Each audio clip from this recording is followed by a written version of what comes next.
আসসালামু আলাইকুম প্রিয় দর্শক, যে যেখান থেকে আজকের আমার ভিডিওটি দেখছেন, আশা করছি সবার ভালো লাগবে। আর অসংখ্য ধন্যবাদ সবাইকে।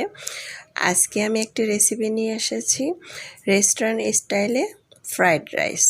বাসার ফ্রাইড রাইসটা রেস্টুরেন্ট থেকেও বেশি মজার হবে যদি এই রেসিপিতে রান্না করেন। আজকের ফ্রাইড রাইসে রাইস রান্না সহ ফ্রাইড রাইসটি শেয়ার করব। আশা করছি সবার কাছে ভালো লাগবে। প্রথমে আমি একটি চুলায় প্যান বসিয়ে পরিমাণ মতো পানি দিয়ে পানিটাকে গরম করে এখানে আমি 1 টেবিল চামচ লবণ আর 1 টেবিল চামচ তেল দিয়ে আমি চালটা ভালোভাবে ধুয়ে পরিষ্কার করে এখানে দিয়ে দিয়েছি। এটাকে আমি 80% সিদ্ধ করব। এখানে আমি চাল নিয়েছি 500 গ্রামের মতো। তা আমার চালটা কিন্তু সিদ্ধ হয়ে গিয়েছে। এখন আমি নামিয়ে একটা চালনি ছেঁকে এটাকে ঠান্ডা করে ফ্রিজে রাখবো 10 মিনিটের মতো। এখানে সবজি নিয়েছি ক্যাপসিকাম, লালটা, সবুজটা, তারপর গাজর কুচি, পেঁয়াজের পাতা, পেঁয়াজ কুচি, বাঁধাকপি, তারপরে কাঁচামরিচ কুচি নিয়েছি। এখানে আমি 1 কাপ পরিমাণ চিকেন নিয়েছি। এখানে আমি দিয়ে দিলাম 2 টেবিল চামচ কর্নফ্লাওয়ার, তারপরে গোলমরিচের গুঁড়া 1 টেবিল চামচ, লবণ 1/2 টেবিল চামচ, তারপরে এখানে সয়া সস দিয়ে দিলাম 1 টেবিল চামচ, দিয়ে একটি চামচের সাহায্যে নেড়েচেড়ে মিক্স করে নিলাম। তারপরে আমি চুলায় একটি প্যান বসিয়ে পরিমাণ মতো তেল দিলাম, দিয়ে এখানে আমি রসুন আর আদা কুচি দিয়ে দিলাম 2 টেবিল চামচ। এখানে আমি তেল দিয়েছি 3 টেবিল চামচ, দিয়ে একটু নেড়েচেড়ে ভেজে নিব 1 মিনিটের মতো। তারপরে আমি চিকেনের মিক্সচারটা দিয়ে দিলাম। চিকেনের মিক্সচারটা দিয়ে আমি এটাকে নেড়েচেড়ে এটাকে ভেজে নিই প্রায় 2-3 মিনিটের মতো। যখন এটা হালকা বাদামি কালার করে ভাজা হয়ে যাবে, চুলার আঁচটাকে কিন্তু আমি এই পর্যায়ে মিডিয়াম সাইজ করে রেখেছি, না হলে নিচে দিয়ে পুড়ে যাবে। অনবরত নেড়ে এভাবে করে এটাকে নেড়ে ভেজে নেব। প্রায় 4 মিনিট হয়ে গেল আমার এটা ভাজতে। তো তারপরে আমি এটাকে সাইড করে নিব।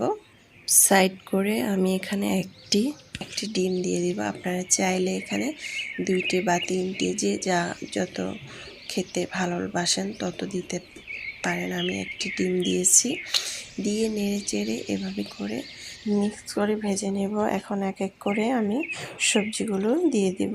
গাজর কুচি, বাঁধাকপি, ক্যাপসিকাম, পেঁয়াজ পাতা, কাঁচামরিচ কুচি সবগুলো দিয়ে নেড়ে চেড়ে আমি এটাকে ভেজে নেব প্রায় 2 থেকে 3 মিনিট। আমি চুলার আঁচটাকে বাড়িয়ে ভাজবো, না হলে সবজিটা নরম হয়ে যেতে পারে। তাই চুলার আঁচটাকে বাড়িয়ে আমি এটাকে ভেজে নেব। তো এখানে 1 চিমটি লবণ দিয়ে দিলাম। লবণটা বুঝে শুনে দিতে হবে, কারণ আমি চিকেনে লবণ দিয়েছিলাম।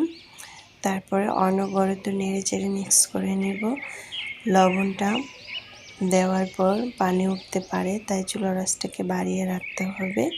তো আমার কিন্তু খুব সুন্দরভাবে ভাজা হয়েছে। আমি কিন্তু 2 থেকে 3 মিনিট এটা ভেজেছিলাম। তারপরে আমি এটাকে নেড়ে চেড়ে এখানে আমি দিয়ে দিব রাইসটা আমি আগে থেকে ঠান্ডা করে ঝরঝরা করে নিয়েছি। দেখতেই পাচ্ছেন খুব সুন্দরভাবে ঝরঝরা হয়েছে। এখন আমি এপাশ ওপাশ করে আলতোভাবে নেড়ে চেড়ে মিক্স করে নিব সবজির সাথে। তারপরে আমি এখানে দিব ম্যাগি ফ্রাইড রাইস মশলা 1 প্যাকেট দিব। এটা সহজভাবে 5 টাকা বা 10 টাকা দিয়ে কিনে এটা কিন্তু রান্না করে ফেলতে পারেন বাসায়। এখন আমি এটাকে নেড়ে চেড়ে মিক্স করে নিচ্ছি। মিক্স করে অনবরত মিক্স করে এটাকে আমি চুলার মধ্যে রাখবো 2 থেকে 3 মিনিট। আপনারা চাইলে যে এটাকে আমি দমে রাখবো চুলায় ঢাকনা দিয়ে ঢেকে, সেটাও পারেন। তো আমার সহজ রেসিপি হয়ে গেল ঝটপট। আমরা কিন্তু বাসায় এই ফ্রাইড রাইসটা তৈরি করে খেতে পারি। আশা করছি আমার আজকের রেসিপিটি আপনাদের খুবই ভালো লেগেছে। ভালো লাগলে আমার চ্যানেলটাকে সাবস্ক্রাইব করে লাইক দিয়ে পাশে থাকবেন দর্শক। বেশি বেশি ভালো থাকবেন, খাবার কখনো অপচয় করবেন না।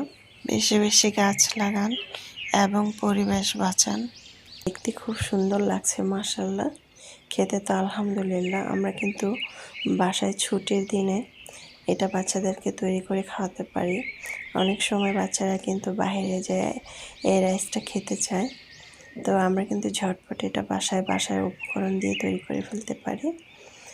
তো বাসার খাবার খেলেই কিন্তু মানুষ সুস্থ সবল থাকে।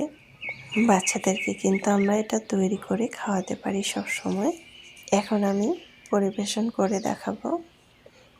মাশাআল্লাহ, দেখতে খুব সুন্দর লাগছে, খেতে তো আলহামদুলিল্লাহ।